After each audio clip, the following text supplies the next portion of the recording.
इसलिए छींटा कसी बहुत बुरी बात है। तुम अभी इतने महान नहीं हो गए कि एक सन्यासी के ऊपर, हाँ वस्त्र वाले सन्यासी के ऊपर छींटा कसी करो। ये अधिकार उसी को है। मंच पे आकर के ये कह देना वस्त्र बदलने से कुछ नहीं होता, होता कैसे नहीं? सिनेमा छूट जाता है वस्त्र बदलने से। अब टाकीज नहीं जा सकते विजय पाल। हाँ, गंदे शराब खाने में खड़े नहीं हो सकते। बहुत सारी चीजों का त्याग अपने आप वस्त्र करा देते। तो तुम्हें अधिकार है वस्त्रों के ऊपर इस तरह छींटा कसी करने का? नहीं है। ये बात कोई विचार करके बोलते ही नहीं, जो मन में आया सो बोल गए। खुद भोगासक्त इतना बड़ा है, जब हमारी सेवा में था तब इन्होंने जाने कितने लोगों को जो गालियां दी। ये बाल सफेद काले करता है, तुमसे भी गाली दी, तमाम लोगों को अपशब्द बोले। उनको जो है रणवीर भाई साहब जितने महान हस्ती थे, तम्बाकू खाते रहते हो। भाई तो अक्सर अब क्या है, अब जरा जरा टटोलो इसका आचरण क्या कर रहा है। सिवाय अधिकारियों की गुलामी के कोई दूसरा काम है अब तेरा? सदगुरुओं की गुलामी छोड़ के अधिकारियों की गुलामी कर रहा है, और तू मुझे जो है भोगा शक्ति यहाँ सिखाने आया है। तुझे अधिकार है भोगा शक्ति पर बोलने का? लेकिन क्या बताएं, वे थोड़ी देर बैठे रहते तो बखिया सा उधेड़ के रख देते हैं, कह करके और भाग गए। ऐसे लोगों को प्रायोरिटी मत दिया करो। हाँ, ज़्यादा मुंह मत लगाया करो ऐसे लोगों को, अगर तुम्हें अपना कल्याण करना। सही कह रहे हैं ये लोग, बड़े जो है नीच कर्म के होते हैं, ऊपर से अच्छे बनते हैं, विनम्र बनते हैं। ये बाहर की विनम्रता बहुत जो है दगेबाजी की होती है। ठाड़ो तिलक, पंडित जी बुरी नहीं मान जाते। ठाड़ो तिलक मधुरी वाणी, दगाबाजी की यही निशानी। कुछ नहीं होता इन चीजों से। हम भेष के इतने विरोधी नहीं हैं यार, वो पवित्र भेष है। हाँ, तिलक लगाओ, चुटिया रखाओ, हमारी हिंदू संस्कृति है, लेकिन उसका पालन भी तो करो। पालन रत्ती भर नहीं करते। तो प्रत्यक्ष क्या है सो सुनिए, अपरोक्ष। अपरोक्ष अपरोक्ष को यहाँ वशिष्ठ जी ने प्रत्यक्ष कहा।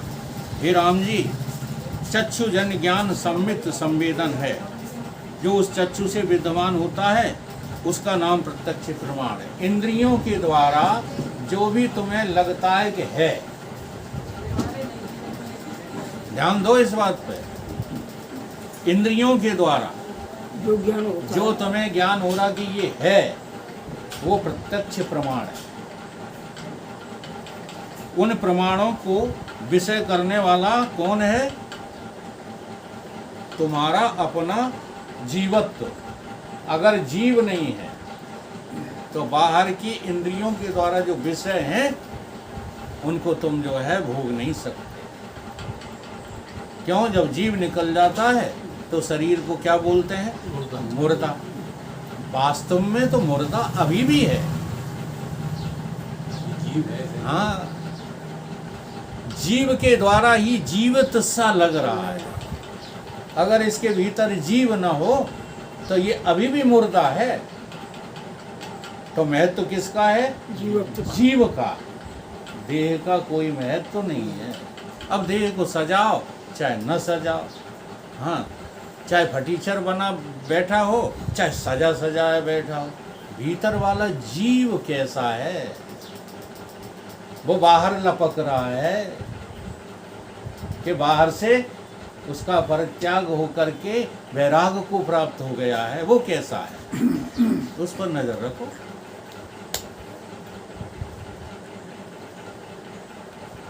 उन प्रमाणों के विषय करने वाला जीव है।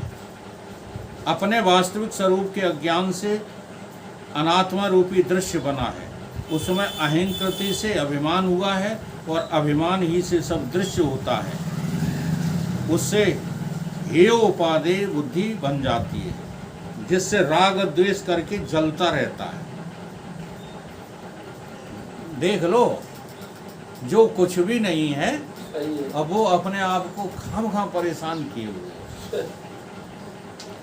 ये जो जलन होती है ना, अच्छा आप लोग, चलो आपको तो नहीं आता होगा, हमें क्रोध आ जाता है ना? आता है, आता है। हमको क्रोध आ जाता है। अब वो जो क्रोध कर रहा है वो मैं हूं क्या? इतना तुम्हें पता है? जो क्रोध कर रहा है वो भी 3 कालों में है ही नहीं। क्रोध जहां पर आश्रय लेता है वो जीव भी नकली है, असली नहीं है। ये बात है, हमको वेदांत में समझना है।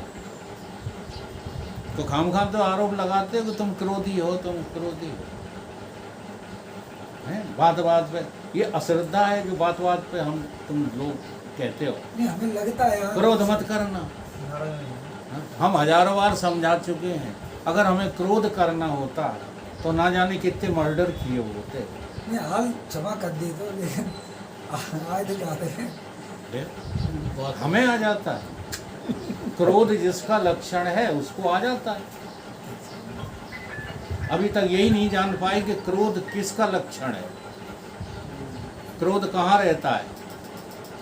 आप लोगों की बुद्धि बुद्धि है भाई, दिखाई दे। नहीं बुद्धि कैसे? अब यार वेदांत पोंखने लगोगे, अभी तो स्टेज पे बैठा दें, सोई हाल कहाँ लगोगे? काम क्रोध मन मद लोभ ये सब मन नरक के पंथ, सही है। हाँ, ये सब नरक के पंथ, और ये सब मन में रहते हैं। हम मन नहीं है। हम मन नहीं है, हाल प्रवचन करने लगोगे, लेकिन जिंदगी में उतारना नहीं जानते।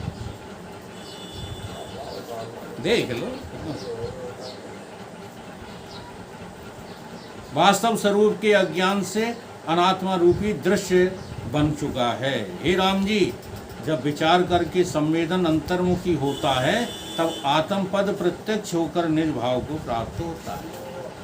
अब जो इंद्रियां दिखा रही थी वो प्रत्यक्ष था, अब अंतर्मुखी हुए तो इंद्रियां क्या हो गई? अस्तित्वहीन हो गई। और अंतर्मुख हुए तो मन भी अस्तित्वहीन हो गया, बुद्धि भी अस्तित्वहीन हो गई। जब सब अस्तित्वहीन हो गए तो किसके अस्तित्व से सब अस्तित्ववान नजर आ रहे थे? वो अस्तित्व कभी भी क्या अविद्यमान नहीं है। वो वही है जो पहले था, इंद्रियों के समय था, वो अब भी है, और उसी का नाम है क्या? प्रत्यक्ष ज्ञान। हे राम जी, जब अंतर्मुखी होकर के आत्मपद प्रत्यक्ष होगा तब निज भाव को प्राप्त हो जाएगा, और फिर